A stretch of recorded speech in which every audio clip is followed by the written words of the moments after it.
Hello, everyone. Welcome to Momentum Live, where I am every week sharing real stories and real results. And tonight is all about from struggle to strength. This story, like with me, I think will move you to your core because it's very real and it's quite scary when you actually understand what went on. So at 65 years of age, Jo-Anne, we'll call her Jo, but Jo-Anne faced a moment of, a moment where none of us would ever want to ever experience. What should have been a very relaxing getaway on their yacht, sounds very romantic. I'm sure Jo will talk to us about that. It actually turned into a life and death crisis. So it actually turned into a heart attack. And what followed was a very raw and painful journey through the medical system, through medications, as well as rock bottom emotions that, Jo experienced until one post, okay, and this is the power of social media. One post planted the seed of a different path, and it was a post done by one of her girlfriends. And thankfully, gut health became her lifeline. She has now, and you're going to see her in a moment, she's now dropped 24 odd kilograms. She's come off, I'm pretty sure it's 10 medications, which is absolutely huge.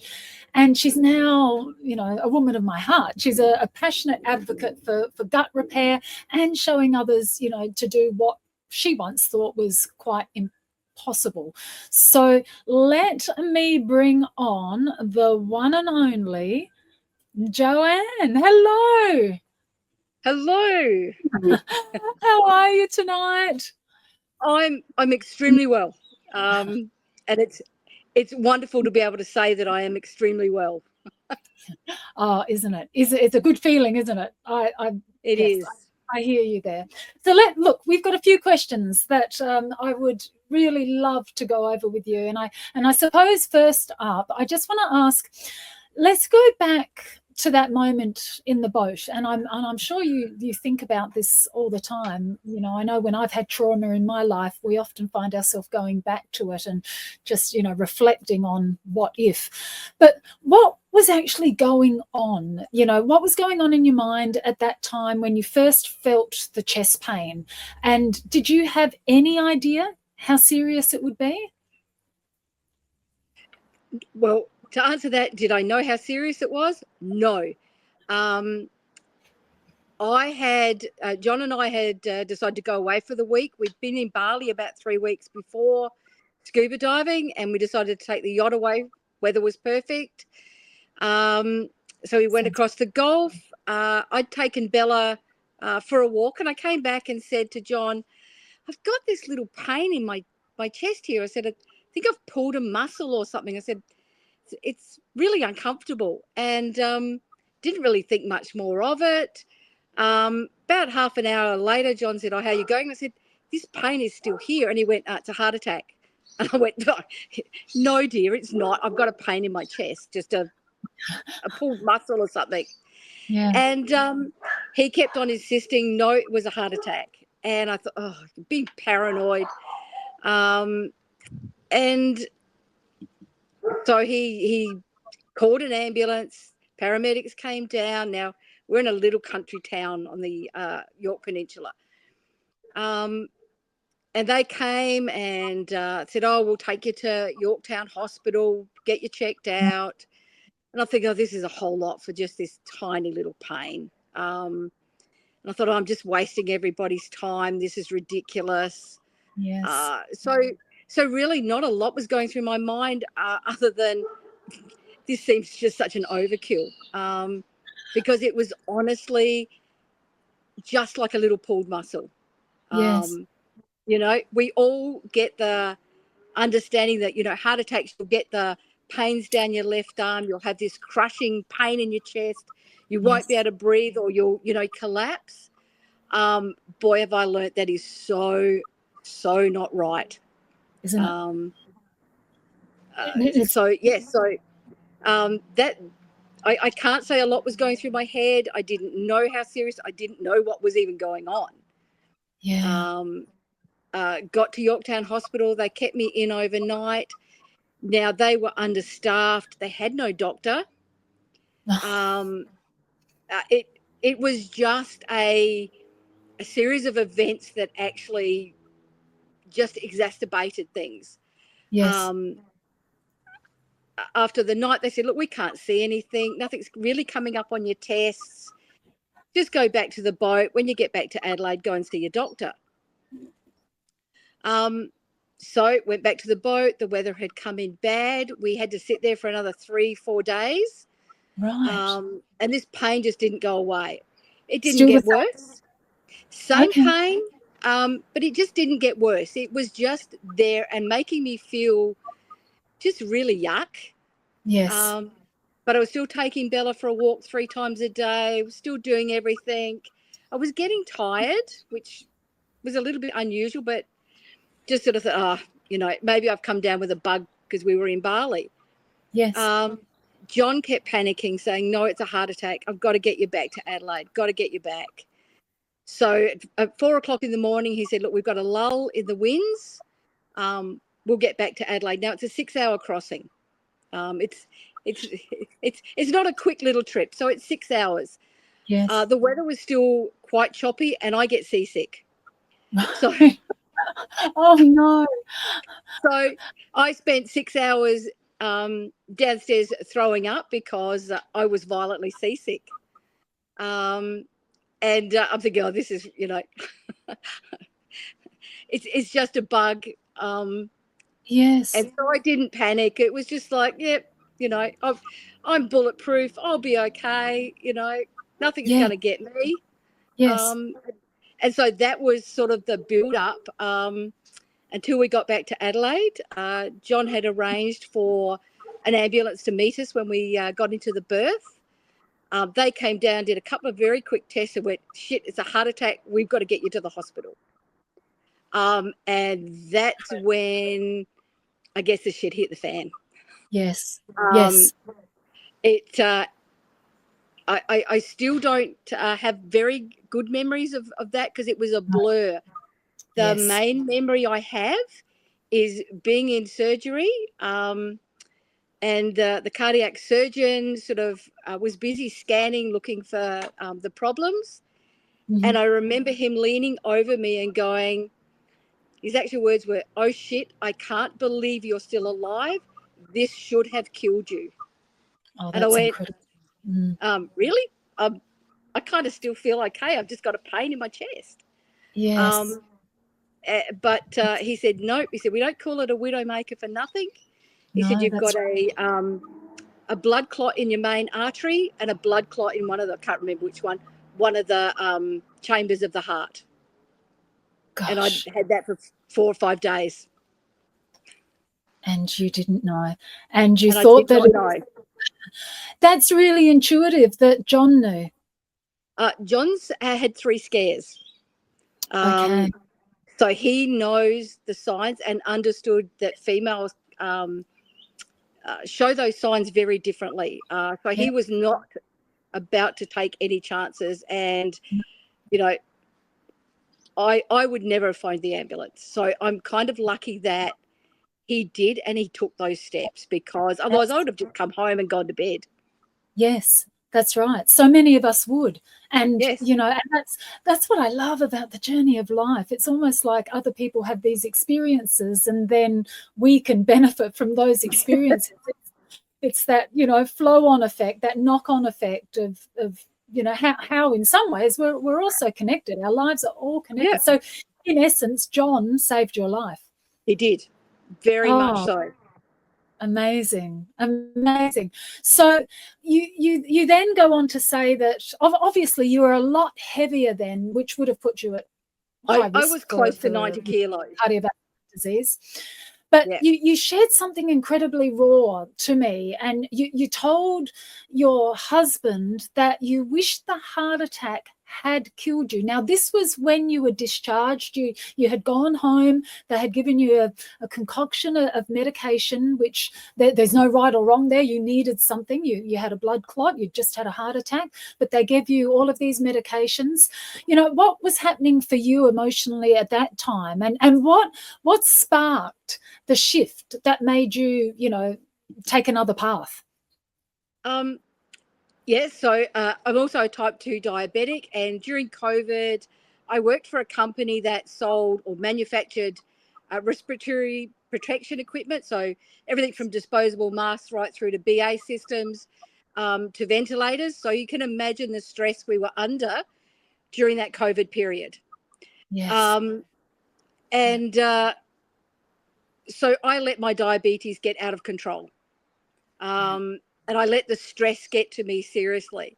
So that was, I guess, what really led to all of this. I had not taken care of myself. I honestly believed I was bulletproof and nothing was going to kill me. Universe gave me a kick in the ass. Now, while I was in hospital, yes, I was put on 14 different medications, some to get the diabetes back under control and the others for my heart. Yes. Now, in that, and of course, hospital food is revolting. I was not able in the hospital to actually physically eat. As soon as I would get anything close to my mouth, I would get the gag reflex. I just couldn't keep anything down. So the hospital decided to send me home because my mother lives with us. They thought some good home cooking would, I would be able to eat that and get stronger. So they sent me home under the hospital at home care package. So I had nurses coming around all the time. Mum did her darndest to make, you know, beautiful soups and chicken noodle soups and all these broths to try and help me try and keep some food down. But I couldn't. As soon as I would put anything in my stomach, even taking my medications with some water, I would instantly vomit. I just physically could not keep anything down in my stomach, to the point of I have these spew bags all over the house because I could not go anywhere without one of these in my hand. And so it was just this ongoing thing. And I think in the 8 or 9 weeks I was home, I'd lost 15 kilos. Right. Yes. I was living on a concoction of lemon juice, grated ginger, and my brother's honey in a hot drink. That was the only thing I could keep down. And I remember nights sitting on the couch at 2:00 in the morning, just sipping that, just trying to keep something in my stomach. Yes. So with all of that, you know, obviously the medication's not working because I couldn't keep them down. Yes. Not being able to eat, losing so much weight so quickly. Yes. I was really not thriving. I was struggling to survive. Yes. And I had been back to the doctors to tell them all of this. They wanted to prescribe me antidepressants and anti-nausea drugs. Gosh. And I sort of went, I can't take any more medications. No. And you're only looking at the symptoms. I need to do something for the cause of this as to why I am so sick now. Yes. And they just refused to sort of acknowledge it. It was like, nope, anti-nausea, antidepressants, you'll be fine. And I fought against that because I knew it was not going to help me. No. No, so not at all. It was, I was just in this zone of going, this is going to kill me. Like I can't see an out. Yes. I was getting sicker and sicker. And then it was just one morning, I'm always fairly resilient. You know, John will always say in the morning, how are you? It's like, I'll be fine. I'll get through another day. We'll be okay. And this morning when he said it, I went, I just can't keep lying to him. And I said, I don't think I'm going to make it. I'm dying slowly. And I don't know what to do about it. And after a good cry and a little bit of conversation, I thought, I've got to find some way of regaining my health, and had no idea where to start. Absolutely no idea. No. No, and you wouldn't. Gosh, you'd come from that point of, carrying so much weight. You're a busy corporate woman. You had, type 2 diabetes, cardiovascular wise, that there's a lead up. You didn't just have the heart attack. That was No. progressing over, many years on top of the stress. It's hard to be, where do you go? Most of us just think that it's the medical system. We go to our doctors, but like you said, they were really just wanting to prescribe. And I know you certainly you had the experience with Ozempic as well. That wasn't your choice. Oh, yeah. They wanted to, keep you on that for the diabetes and the heart prevention, which that could be another topic in itself, because, side effects that are now becoming apparent with Ozempic is quite frightening. So it's been amazing that you've actually, you lost the 24 kilograms. I'm sure probably there was, some muscle loss as well, because you weren't able to eat. But coming off those medications, that's a powerful story. So what led you? How did you, where did you see the post? How did it all transpire? So after we had the conversation, I got up. I was sitting in the kitchen, scrolling through Facebook, because that's just what I did in the mornings. Yeah. And Janice had a post up, and I've always seen Janice's posts about, the gut health and losing weight and feeling great. And went, good on you. It's worked for you. I've tried all these things. Never works for me. Good luck to you. Yep. And this morning that she had put up a post about gut repair, and that was the trigger. And I went, I know my gut is totally destroyed because of everything I've gone through, all the medications. I am sure that's why I'm so sick and can't tolerate anything. And so I thought, what have I got to lose? I'm going to reach out to Jan and have a conversation about what gut repair is. What do I need to do? Is it going to work for me? And as we've worked out now, best decision I ever made. Oh, you really have been looked after, not only by John, but then intuitively, just going onto Facebook, seeing that post, having the conversations, and then, and then look at you today. Now, I just want to share, let me see if this works, some before and after photos. So just take us through these ones, Jo, because these are incredible. So the first one was taken 3 weeks before the heart attack. John and I were up having a 2-week holiday in Bali scuba diving. And a friend snapped that one while I was in the bungalow, and I didn't know, because I've always got rid of all my photos. I never had photos of myself. How common I is hated that? them. Yeah. And this one he sent to me while I was in the hospital, so that's why it still remains.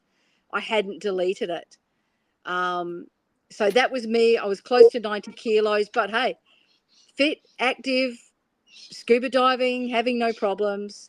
The second one was taken about 12 months after the heart attack. Gosh. And 12 months. You're a different woman. Yeah. You know. It, like I said, it was not the way to lose weight, and I got extremely sick. As you said, I lost a lot of muscle. Somebody said the other day, you look so healthy now. He said, before you looked ill, you were grey, you were scrawny. And yes, I was. Yes, I'd lost the weight, but it was not the way to lose it. It made me sicker in a way. Yes. And so I was starting to get some conditioning back when that photo was taken. And then about 4 months later, I had some professional photos done by a girlfriend of mine to celebrate my 65th birthday, because I realised, I nearly didn't make it. Yeah. So I thought, no, I need to celebrate, one, looking so healthy, and actually that I made my 65th birthday. Yes. And look, the photography is only as good as the, you know, as the person that they're photographing. So, Yeah. beautiful, beautiful photos. And if I just show the last one, and these two, I think, did you say there was 10 years apart? 15 years apart. So the before was taken on my 50th birthday. Yeah. And the after one was, taken probably just after my 65th birthday.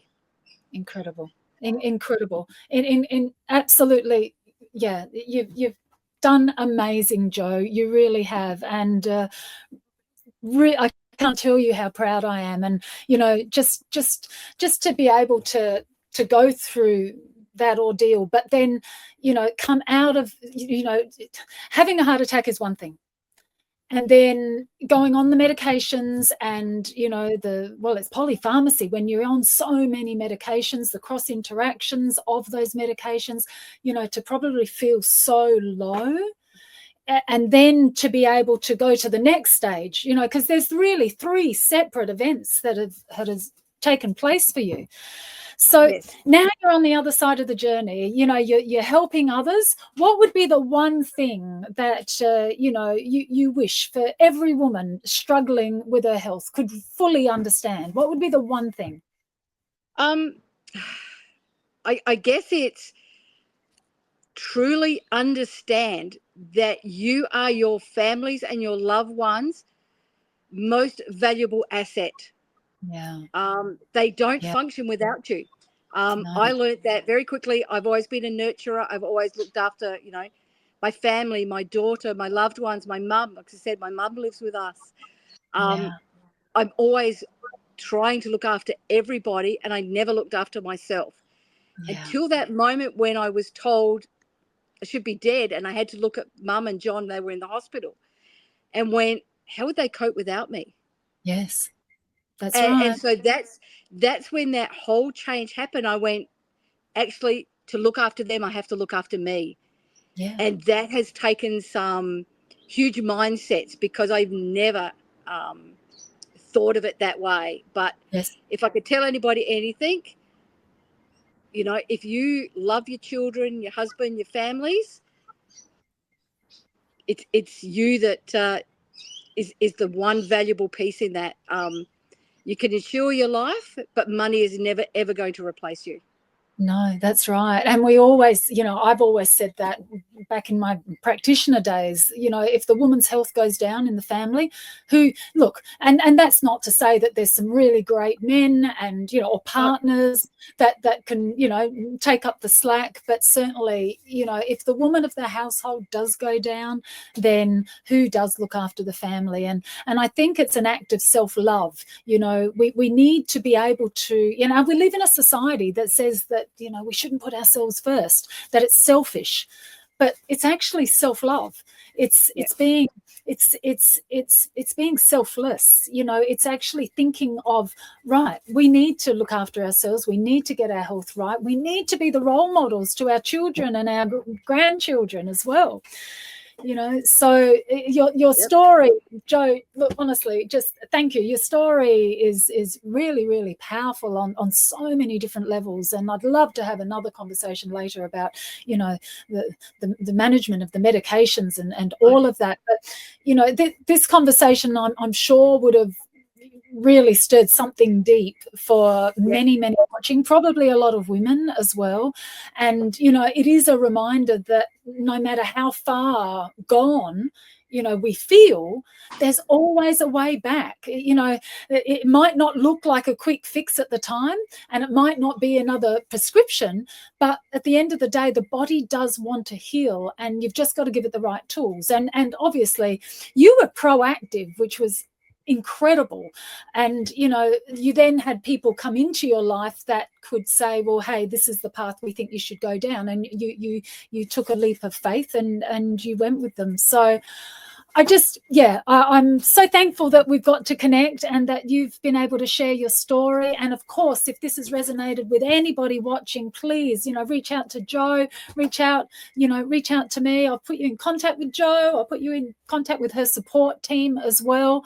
But yeah, I really do appreciate your time tonight. And like I say, if anybody wants to learn anything more about the program Jo used as well, then please just let us know. And remember, rock bottom can be a powerful foundation for rebuilding a beautiful life. And, I've done it in my life, you've done it in your life. And I think that's the real message here. Yeah. Just never, ever give up hope, never give up on life. There will always be something that comes in front of you. You just have to take that opportunity. And one other thing I have to share is my cardiologist is still blown away. I went back for, I think, my 6 monthly checkup, or the first 6 months after the heart attack, which I had already started on the gut repair program. Yeah. And we sat there and he said, I don't know what you've done, but he said, I have patients that can't get this far in 5 years, and you've done it in 6 months. That's amazing. Yeah. And so he sort of asked, what have I done to get my heart health and my health back so quickly? Yes. And I told him it was going on to the probiotics, getting my gut healthy. Yeah. And the other one who wasn't quite so happy was my diabetic dietitian, because she continually pushed the old food triangle on me, just telling me to eat my carbs, and it wasn't until I told her I am not eating that anymore because it is not agreeing with me. I said, I'm going on to a high protein, low carb diet. And she said, that is not healthy. Nearly 2 years on, I've proven that so wrong. Yeah. So again, don't always take what they tell you as gospel. Question it, do your research, because sometimes you'll find a different way and you'll go, hey, that works for me. Yes. And if it works, absolutely, you stick to it. And being proactive like that. Oh, Jo, look, thank you so much for joining us. No worries. I really appreciate your time and hearing your story again. Until next time, we'll meet again. Hey, everybody. Take care. Bye. Bye. See you later. Bye-bye. Bye.